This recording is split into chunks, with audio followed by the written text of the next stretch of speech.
Queridos, vamos abrir a nossa Bíblia em Eclesiastes capítulo 3. Eu estou desde ontem com essa palavra no meu coração. Um pouquinho mais de retorno aqui nesse verde. Oi, som, está desativado o retorno aqui. Eclesiastes capítulo 3, agora chegou. Eu gostaria de convidá-los para juntos meditarmos nessa palavra. Ontem eu dei uma palavra introdutória ali na nossa igreja no Bopiranga, na transição dos obreiros, e nós com uma alegria ouvimos a voz de Deus. Os irmãos ainda estão recolhendo a oferta. Vamos cantar rapidinho aqui. Põe um Mi maior aí para mim, por favor. Se tu, minha alma, a Deus suplica e não recebe, confiando fica em suas promessas, que são muito ricas e infalíveis para te valer. Diga, porque te abates, ó minha alma, e te comoves, perdendo a calma. Diga, não tenhas medo, em Deus espera, porque bem cedo Jesus virá. Ele intercede por ti, minha alma, espera nele, escute, com fé e calma. Jesus de todos teus males salva e te abençoa. Te abençoa dos altos céus.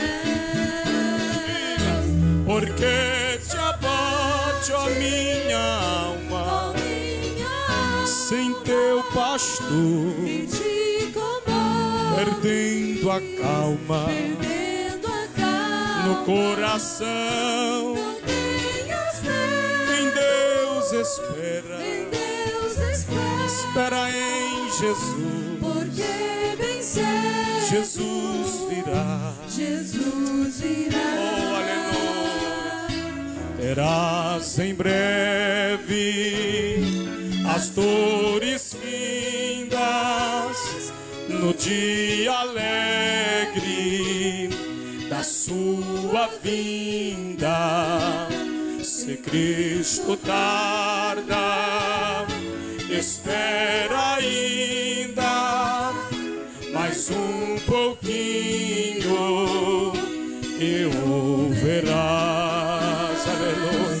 Porque te abates, ó minha alma, e te comoves, perdendo a calma. Não tenha medo, Tenhas medo, em Deus espera, porque bem cedo Jesus virá.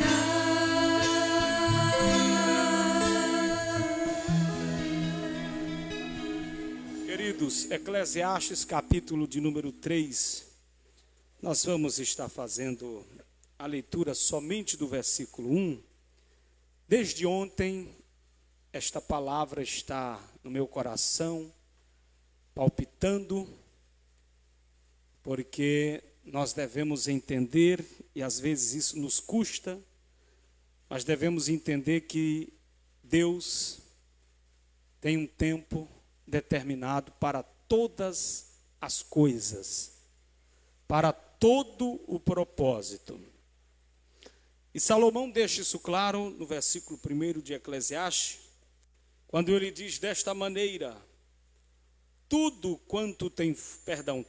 em seu tempo, tudo tem o seu tempo determinado, e há tempo para todo o propósito debaixo do céu. Vou ler de novo. Tudo, e o tudo não sei na sua Bíblia, mas na minha está escrito em maiúsculo, toda a palavra. Tudo tem o seu tempo determinado. E há tempo para todo o propósito debaixo do céu. Tempo de nascer, tempo de morrer, tempo de plantar, tempo de arrancar o que se plantou, tempo de tirar a vida ou de matar aqui, no caso Deus, tempo de curar, tempo de derribar e tempo de edificar, tempo de chorar, tempo de rir, tempo de prantear e tempo de saltar de alegria. Tempo de espalhar as pedras e tempo de ajuntar as pedras. Tempo de abraçar e tempo de afastar-se de abraçar. Tempo de buscar e tempo de perder. Tempo de guardar e tempo de jogar fora.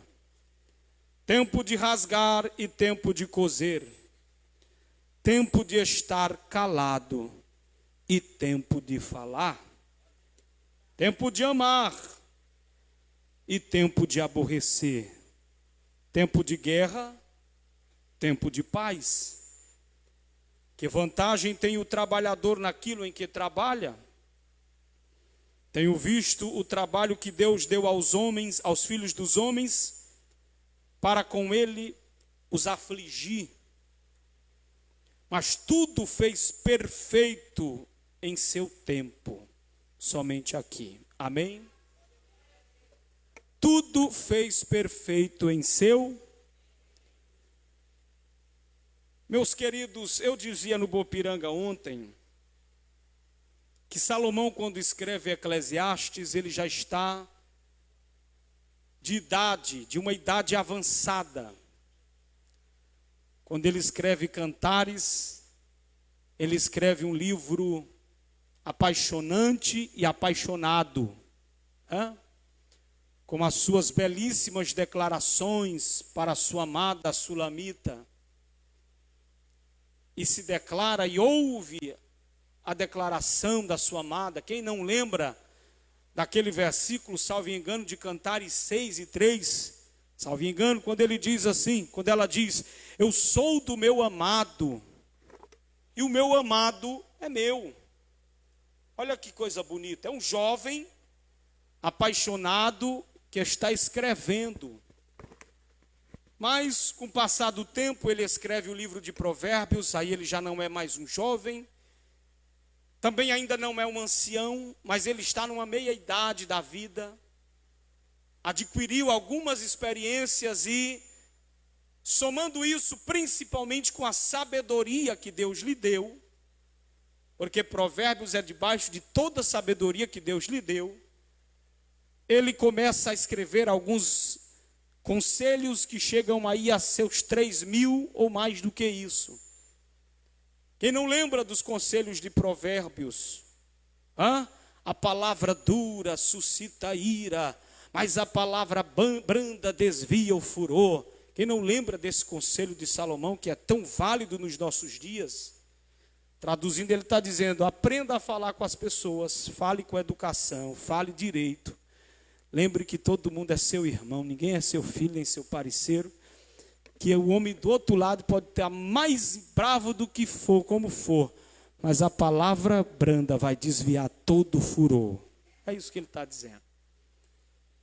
Mas quando ele escreve Eclesiastes, ele já está aqui, na sua idade avançada. E ele chega a algumas conclusões, e algumas dessas conclusões, para ele, soa como decepção. Porque Salomão botou no coração de aprender tudo, saber o início e o final de todas as coisas. Salomão colocou no seu coração o desejo de possuir tudo que os seus olhos vissem. E ele diz isso: tudo que os meus olhos viram, eu tive. Ele escreve isso em Eclesiastes. Se eu olhei e desejei, eu tive. Inclusive mulherada.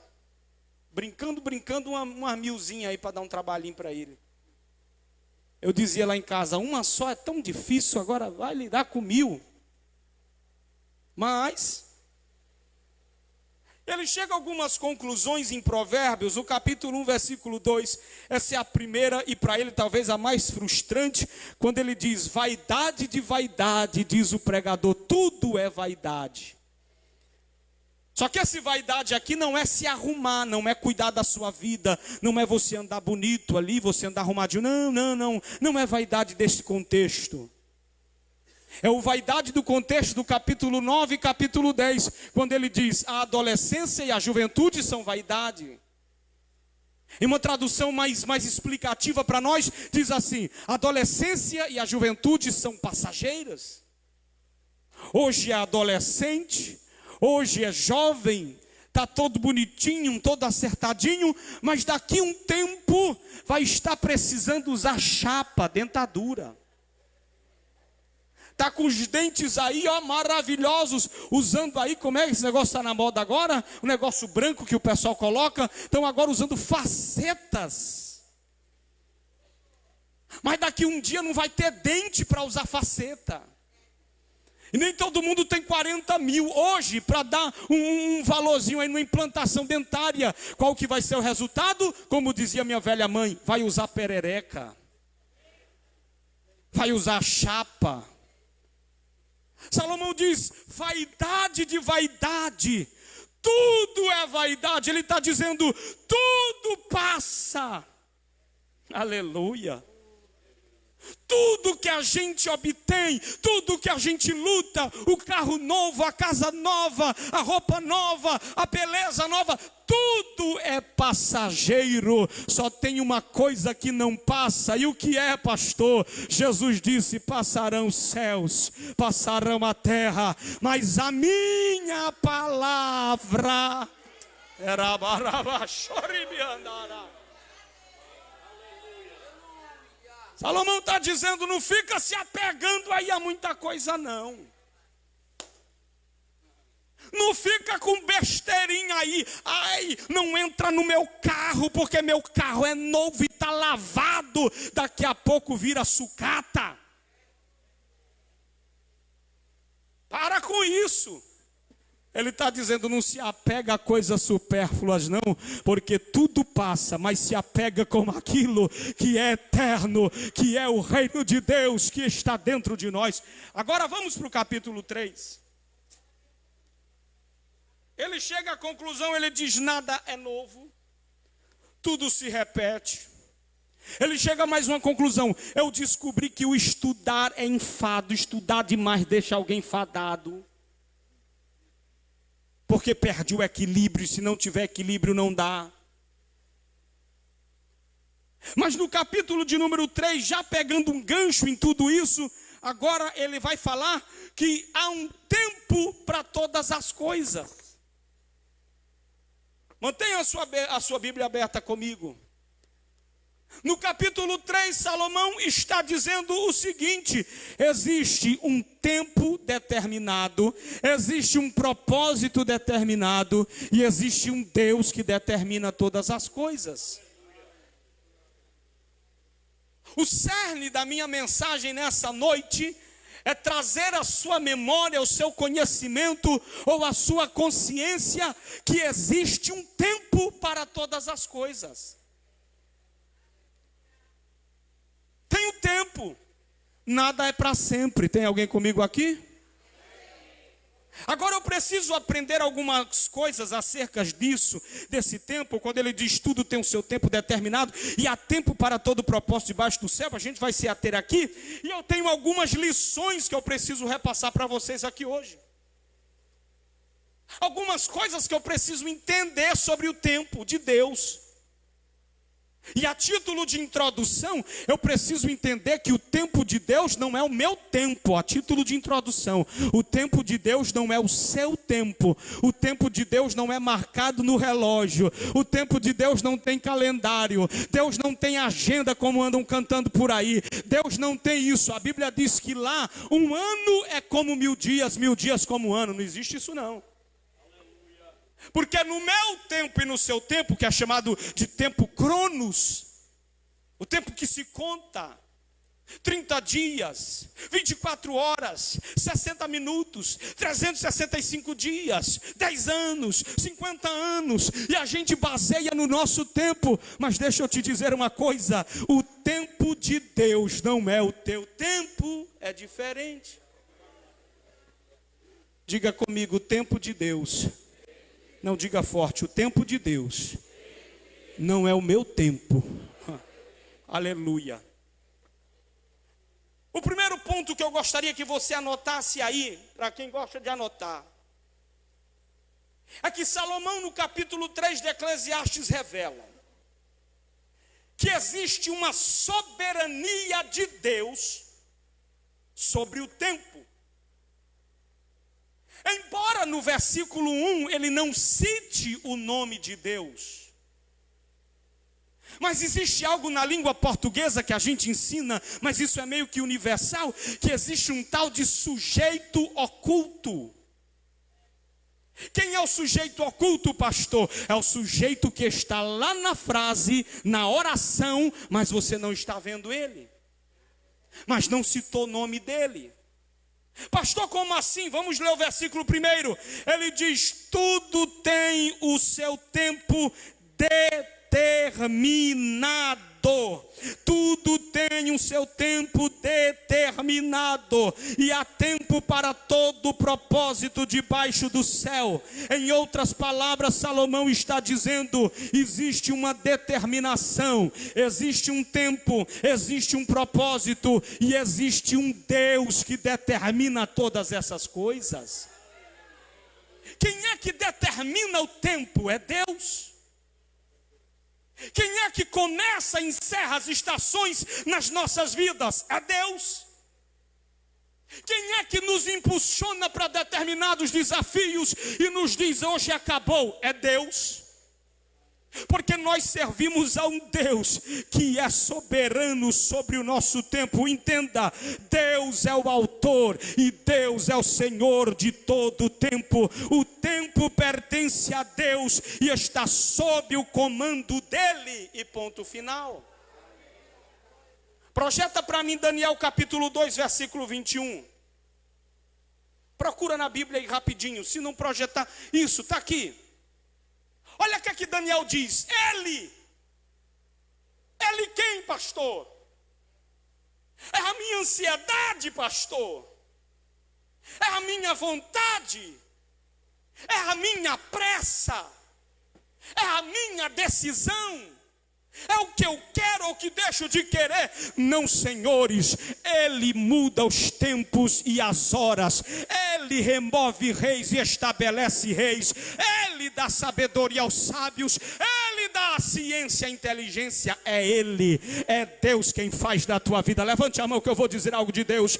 Quem tem o controle da tua vida não é você, não sou eu, não é a tua mulher. É Deus que diz o tempo e a hora, e ponto final. Acabou. Salmo de número 102, versículo de número 12. O salmista diz dessa maneira: mas tu, Senhor, permanece para sempre.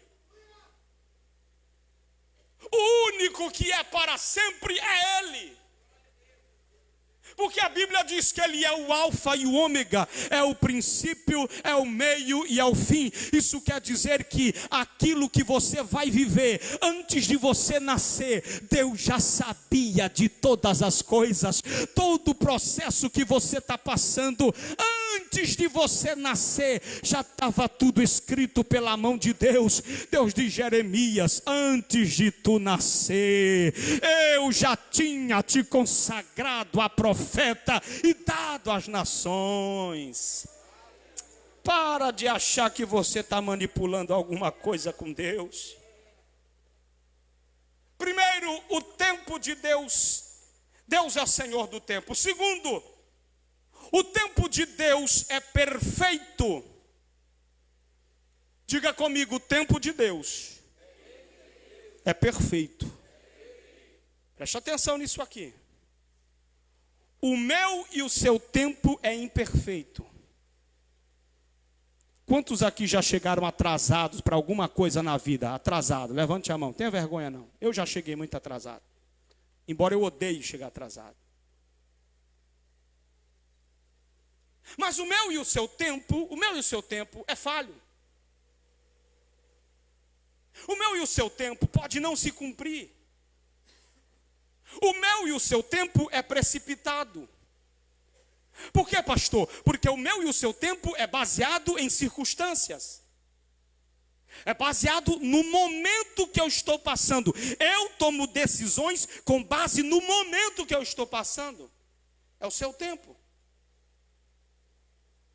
Eu tomo decisões. Lembra de Samuel, 1 Samuel capítulo 16, versículo 7? Lembra do profeta? Quando vê Samá, quando vê Eliabe, quando vê os irmãos de Davi, tudo musculoso, tudo bombado, vindo da academia de Israel. Aí ele diz, nossa, já achei o rei de Israel. O rei de Israel é esse aí. Irmão, se Deus não interfere, o tempo de Samuel é com base naquilo que os seus olhos lhe mostraram.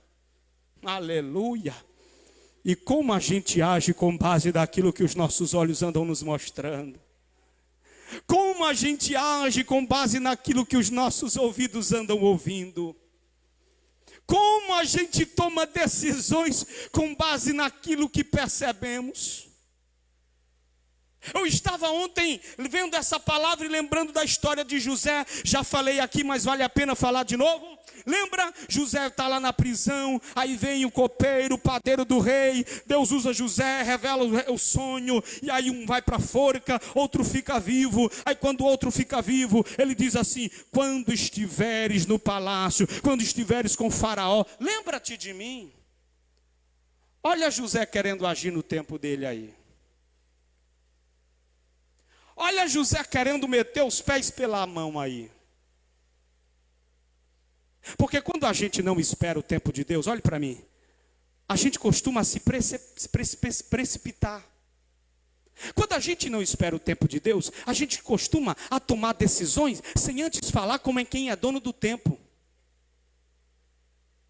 Eu tenho um monte de irmãos aqui, pastor Éder sabe disso porque me acompanha muito de perto, que às vezes chegam para mim e dizem assim, pastor, amanhã eu estou indo embora, queria uma carta de mudança. Eu disse, mas meu Deus do céu, como assim, meu irmão? Não, como assim, minha irmã? E é assim do nada? Eu não tenho oração, eu não tenho clamor, eu não tenho pedido de confirmação a Deus, porque eu cresci ouvindo os crentes dizendo, eu vou pedir confirmação para Deus. Parece que isso sumiu no meio das igrejas. Agora eu decido, pronto, está decidido. Sou eu que faço, sou eu que vou, sou eu que volto. Sou eu que tiro, sou eu que coloco. Sou eu que vou fazendo. Aí Deus disse, Deus usa o apóstolo Tiago, e Tiago disse, eu vou dar um conselho para vocês. Não diga nem que vai ali, se não disser antes, se o Senhor permitir, eu irei para tal lugar. Se o Senhor permitir, eu farei tal coisa. Ah, irmão, pois para eu tomar uma decisão, pensa num cabo que ora lá em casa. Peço confirmação, aí Deus confirma, eu digo, não senhor, estou igual o Gideão, estou bem crédulo, me dá mais uma. Aí Deus me dá mais uma confirmação. E se a coisa foi muito difícil, eu digo, senhor, 2 é pouca, me dá mais uma, então vamos completar as 3. Para eu entender, para eu ter convicção. O tempo de Deus é perfeito. Quando o copeiro do rei sai da prisão, eu não sei, e eu sei, na verdade, que Deus dá um apagão na mente daquele copeiro. Ele chega no palácio, vou dizer que nem os paulistas lá do Vale do Ribeira. Você lembrou de José? Não, nem ele. Ninguém lembrou de José. E Deus dizendo, fica tranquilo. E eu imagino José dizendo, meu Deus, eu achei que era agora. Eu achei que minha oportunidade era agora. Eu não vou ter mais uma oportunidade como essa mais nunca. Eu achei que a minha consagração era agora. E Deus dizendo, menino, se eu te liberar agora, tu vai virar amigo do copeiro do rei. Se eu te liberar agora, tu vai ser conhecido no Egito como amigo do copeiro de Faraó. Se eu te liberar agora, meu filho, no teu tempo, tu vai virar copeiro do faraó, se muito virá, mas se tu esperar o meu tempo, você vai virar governador do Egito. Só espera o meu tempo, para de se precipitar. Eita Jesus.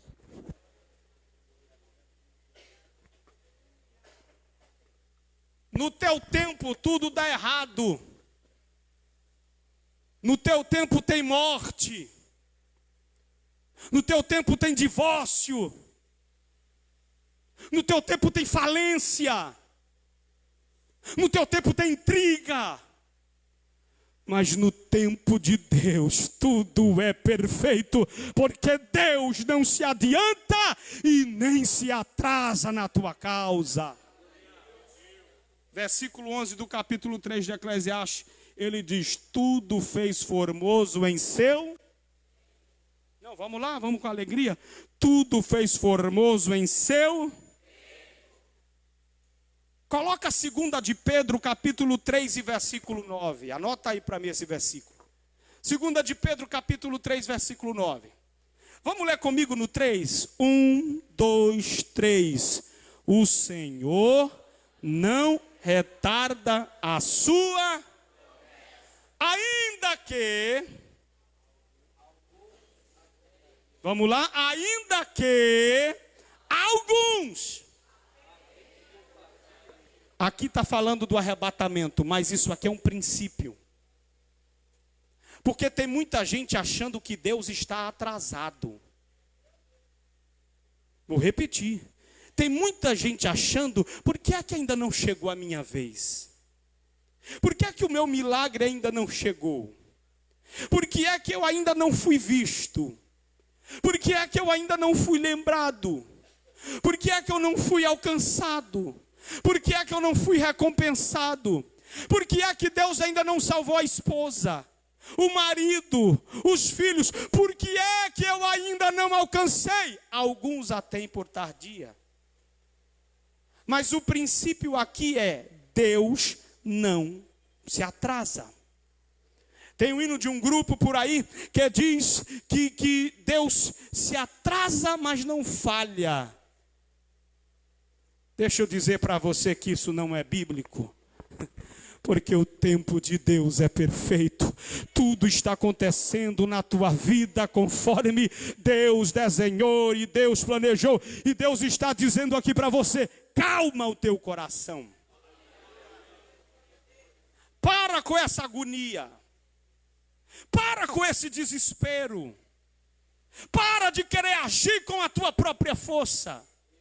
Para de querer agir com o teu próprio entendimento, porque eu resolvo. Deus está dizendo: calma, porque no teu tempo vai virar copeiro de Faraó, mas no meu tempo vai virar governador do Egito. Tenha calma, tenha calma, tenha calma.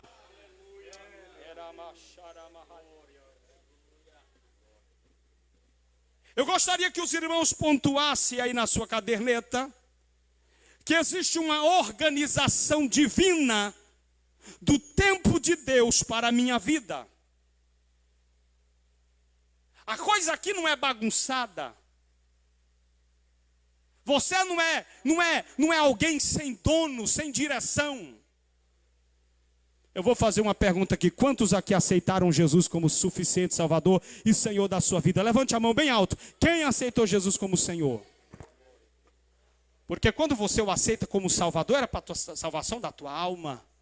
Mas quando você o aceita para Senhor, e nós aceitamos para Salvador e Senhor, a partir do momento que você diz: Jesus, eu entrego a minha vida em tuas mãos e te recebo como meu Senhor. Paulo diz: não vivo mais eu. Eu não tenho mais vontade própria. Ah, você tem livre-arbítrio. Você não. Você, crente, não tem livre-arbítrio. Você tem uma direção para tomar. E essa direção está na palavra de Deus. Na palavra de Deus. Quando a gente aceita Jesus, a gente deixa de viver do jeito que a gente quer. Ah, porque eu vou fazer isso. Ah, porque eu vou fazer aquilo. Olhe para cá. Há uma organização de Deus na tua vida. Você entende isso? Vocês estão meio cansados hoje, mas eu vou perguntar de novo. Há uma organização de Deus na tua vida, você entende isso? Salomão diz: há tempo para todo o propósito. Primeiro, existe um tempo. E este tempo tem uma determinação, tem um limite. Segundo, o tempo de Deus na tua vida está atrelado ao propósito que Deus designou para você cumprir. Entenda isso. O tempo de determinada coisa só acaba quando o teu propósito acaba. Se o propósito acabou, Deus diz: o tempo acabou. Vai começar outro tempo, outro ciclo. Nada acontece sem um propósito de Deus. Jeremias 29:11 diz: porque eu bem sei os pensamentos que tenho sobre vós, diz o Senhor. Eu é que sei o pensamento que tenho sobre vós, diz o Senhor. Pensamento de paz.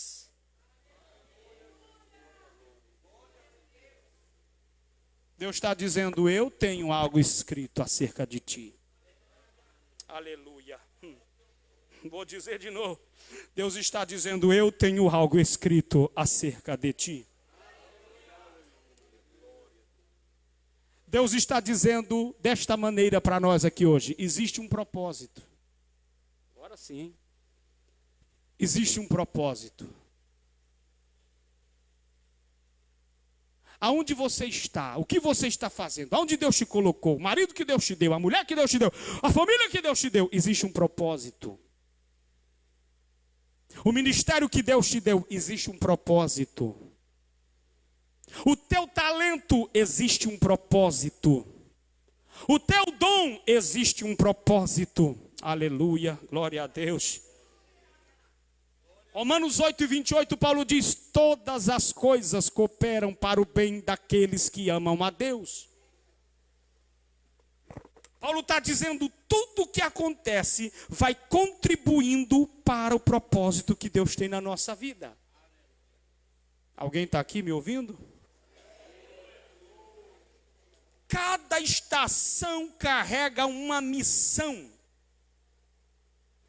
Existem fases e Deus usa todas as fases da tua vida para formar quem você é.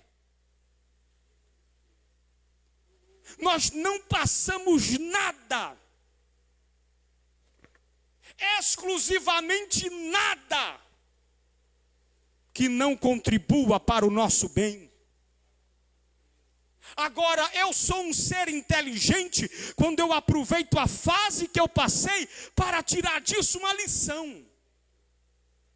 Toda prova, toda fase, todo processo que eu passo, ele só é válido quando ele é pedagógico na minha vida. Eu infartei agora há pouco. Mas vê se eu estou comendo o que eu comia. Me chama para comer pizza para ver se eu vou. Vê se eu estou com a barrigona daquele tamanho. Com aquela gordura abdominal de 118 centímetros. Vê se eu estou sedentário, sentado numa poltrona de casa. Só se eu fosse burro. Só se eu não tivesse inteligência para entender que o processo que eu passei precisa produzir na minha vida alguma coisa que me deixe bem com o propósito que Deus me deu. Tem alguém me ouvindo aqui? Deixa eu te incomodar só essa vez. Dá uma olhada para o teu irmão, sacode ele e diz assim: faz parte do propósito, vai. Tudo que você está passando faz parte. Diga para ele: tudo que você está passando é para o teu bem. Eu vou dizer mais uma vez: tudo que você tem passado até aqui é para a tua formação, é para a formação do teu caráter. Eita! Agora o pastor Felipe, o Guti natural. Está agora o pastor Felipe, comendo salada todo dia, é brócolis, é não sei mais lá o quê. Coitada da irmã Laíne, está tendo que se virar nos 30 para fazer comida todo dia variada para a gente não enjoar. Vim para cá, 6h30 jantei. E jantei o quê, pastor? Sopa de legumes, batida no liquidificador, com peito de frango desfiado, que a irmã Adriana ensinou para nós. Irmão, quem não aprende com o processo que passou, é porque não vai aprender nunca na vida. Quem fica repetindo os mesmos erros, desculpe a franqueza, é porque não tem vergonha. Já tropeçou, já caiu, já passou, aí faz de novo, aí cai de novo, aí levanta, aí tropeça de novo. Você precisa ter vergonha. Porque se você fosse inteligente, você aprendia. Na primeira tropeçada você dizia, foi a última. Foi a última. Eu já disse a Jesus, Jesus, se o Senhor quiser me levar, o Senhor vai me levar no teu dia. Porque fazer por onde eu não vou. Quando, já disse a Elaine, quando Jesus me levar, pode ter certeza que foi Ele que quis levar. Porque eu estou na fila, eu tenho uma senha. Mas eu não vou sair da fila para ir para a fila de preferencial. Vá quem quiser.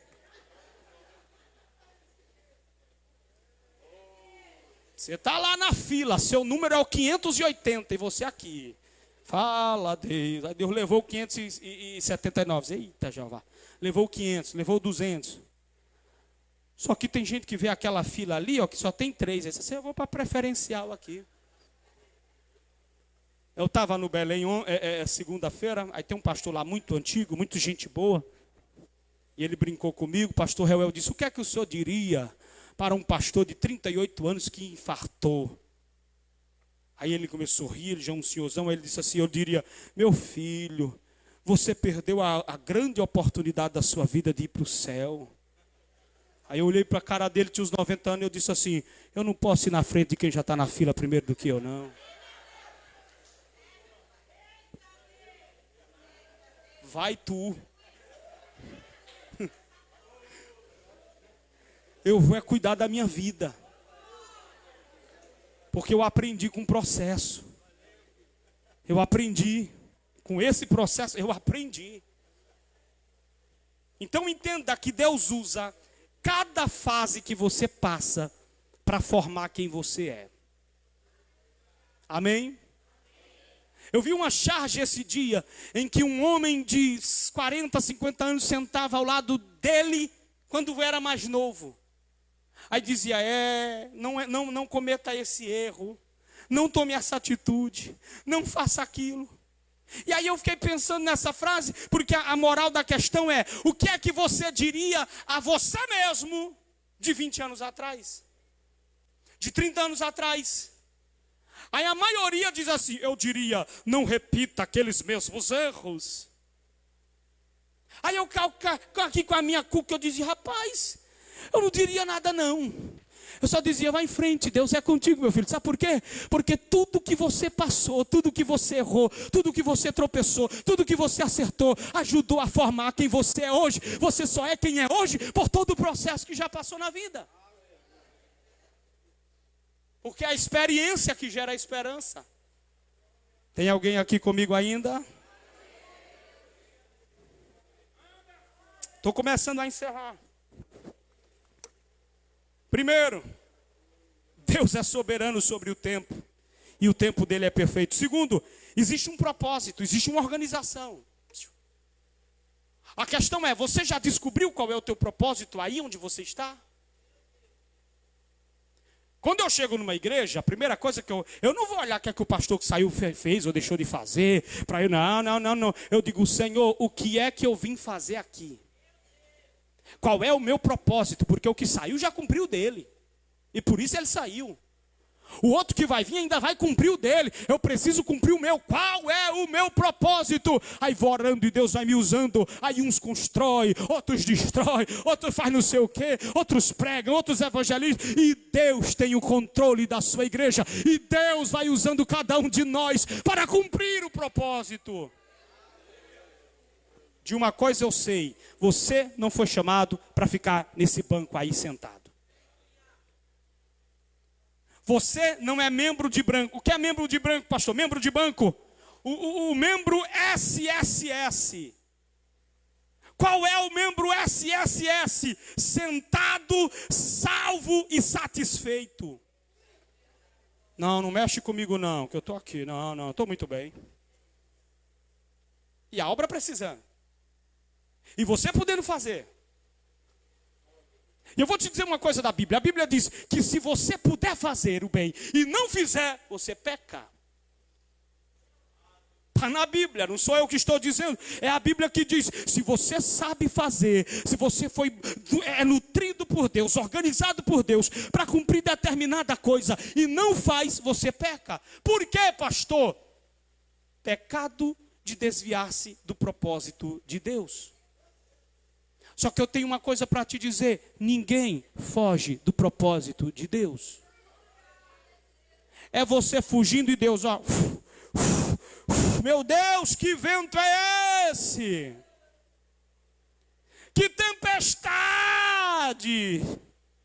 Meu barquinho vai afundar. E Deus dizendo, não, só vai voltar para o lugar que eu determinei. Só vai centralizar-se de novo onde eu deixei. Aleluia. Deus age com propósitos definidos. Cada fase carrega uma missão na tua vida. Agora o que eu preciso entender é que debaixo do céu, porque essa palavra debaixo do céu está aí por uma razão, pastor Samuel. Há um tempo determinado, e quem determina? Quem está acima do céu. Há um tempo perfeito, e de quem é esse tempo perfeito? De quem está acima das estrelas. Lembra daquele hino? Ele mora acima das estrelas. Ele é Jesus, o Rei da Glória. Ele mora, diga, acima das estrelas.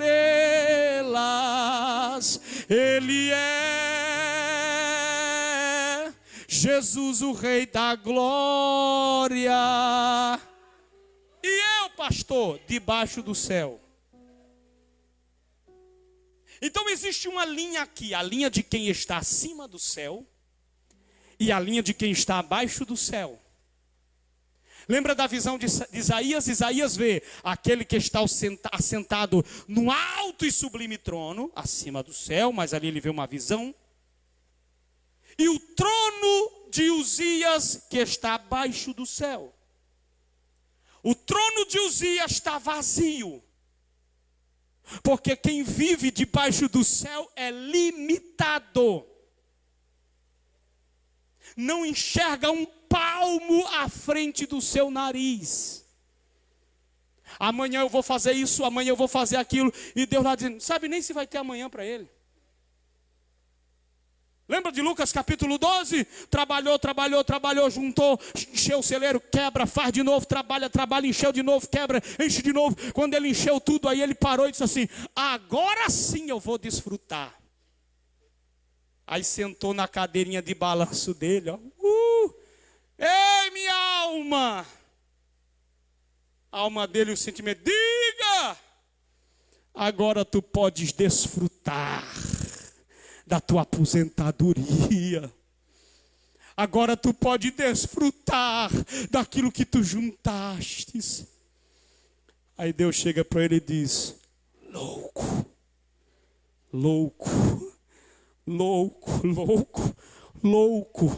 ainda esta noite pedirão a tua alma. Resumindo, não vai ter amanhã para você.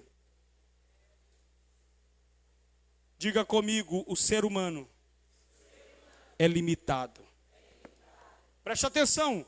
Quem vive debaixo do céu não controla o tempo.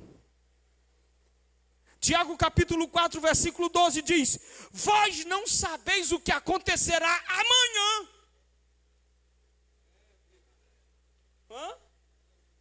Quantos aqui esse ano planejaram viajar? Eu vou estar em Gramado em dezembro de 2025. Quando eu entrar as minhas férias, eu vou para, como é o nome lá? Morungaba, o hotel fazenda lá. Meu Deus, andar a cavalo. Aí outro diz, e eu que vou para como é aquele aqui em São Paulo que é bonito ali? Fala aí, irmão. Rio, não sei o que do Jordão, Campos de Jordão. Aí a outra diz, eu vou para Minas, eu vou para e Deus olha assim, tu vai sabe para onde? Tu vai para Gramado da tua casa. Não saiu para lugar nenhum. Eu planejei umas 30 viagens esse ano. Meu Deus do céu. Falei, Laine, se prepara que em dezembro a gente nem vai ver a igreja. Não redeu o pé daqui um dia. O irmão disse que planejou para Caruaru. Caruaru, que se quiser ver ele, vem aqui. Tiago diz, Tiago 4,14, pode projetar. Vós não sabeis o que acontecerá amanhã. Sabe o que é? Aí ele diz, sabe por quê? Porque a tua vida é um vapor. Morreu. Que eu vou fazer? Já era, desligou da tomada. Já viu aquele hino? Como é? Se Deus tirar a tomada, não canta, não prega, não faz mais nada. Aninha que gosta desses hinos de fogo. Sarinha gosta dos hinos lentos, daqueles worship. Aninha só vive lá, eu sou canela de fogo. Salmo 31, verso 5. Comigo aí. Os meus dias, olha o que é que o salmista diz. Os meus dias estão aonde? Nas tuas mãos. Nas tuas mãos eu entrego o meu espírito. Aleluia. Porque o judeu tinha, em vida ele tinha um espírito. Por isso que a Bíblia diz, rendeu o espírito. Era a vida para os judeus, era o espírito. De forma espiritual falando. O sangue, fisicamente falando, é vida.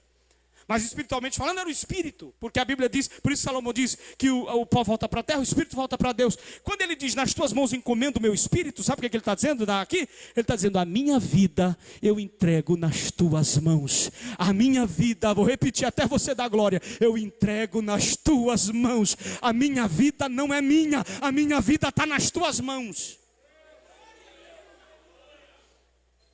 Hoje eu estava lá visitando o irmão Messias. Aí um irmão disse assim, pastor, mas o senhor já está visitando. Eu digo, meu irmão, não é possível que eu não possa fazer uma visita uma vez na semana. Não é possível. E eu já disse à irmã Laíne, é o seguinte, se for para Cristo me levar, me leve enquanto eu estiver trabalhando a sua obra. Porque bem-aventurado aquele a quem o Senhor voltar e o achar, aonde? De perna para cima. Assistindo a Netflix, rolando o dedo no TikTok, é assim que diz? Não. Bem-aventurado aquele a quem o Senhor voltar e o achar trabalhando na sua seara. Se é para morrer, Jesus, me leve trabalhando.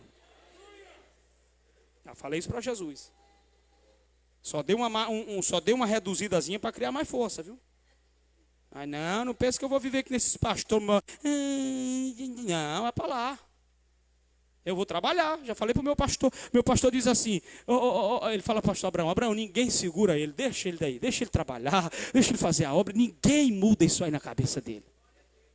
Só que é claro que eu estou me cuidando mais, não estou fazendo, né? Antigamente era gabinete de manhã, visita à tarde, culto à noite. Agora não, é gabinete um dia, visita no outro dia e culto no outro dia. Estou mais tranquilo. Agora eu encerro aqui, pode ficar de pé, me ajude aí no teclado. A ansiedade surge, sabe quando? Acho que desligou meu retorno aqui. A ansiedade surge, sabe quando? Ela surge, glória a Deus, quando nós queremos tomar o lugar de Deus. E eu não só tomo o lugar de Deus quando eu aceito a adoração, não. Eu não só tomo o lugar de Deus quando eu aceito ser venerado. Não. Eu também tomo o lugar de Deus quando eu resolvo decidir por Ele. Quando eu resolvo tomar decisões que a Ele caberia. Aí eu tomo lugar, aí eu quero ser Deus. Entenda? A preocupação excessiva, aquela coisa de, eu não sei, vai dar certo, não vai dar certo, como é que vai ser, como é que vai ser? Isso revela falta de confiança. Porque quem confia em Deus, está escrito, não podemos rasgar o Salmo 35 ou 37, versículo 5. Aquele que confia ou entrega o teu caminho ao Senhor, confia nele. Às vezes a gente só está entregando o caminho ao Senhor, mas não está confiando. Como é que eu sei, pastor, quando eu entreguei, quando eu não confio? É quando eu entrego, mas eu fico toda hora dizendo, e aí, como é que vai ser? Se eu der esse celular aqui para o pastor Éder, cuida desse celular, viu? É um iPhone muito antigo, mas cuida dele, viu? Porque foi ralado, me deram um golpe, eu 3.000 e pouco nele, viu? Antigo. Cuida aí, está nas tuas mãos, viu? Aí está a minha agenda, aí está tudo. Aí eu entreguei na mão dele. Só que eu fico assim, ó. E aí, como é que tá? Tá tudo certo aí? E esse iPhone aí, tá tudo bem? Quem entrega, muito obrigado, já confio demais. Quem entrega e fica nessa ansiedade, será que vai dar certo, Jesus? Às vezes a gente marca um evento, irmão, fica para infartar.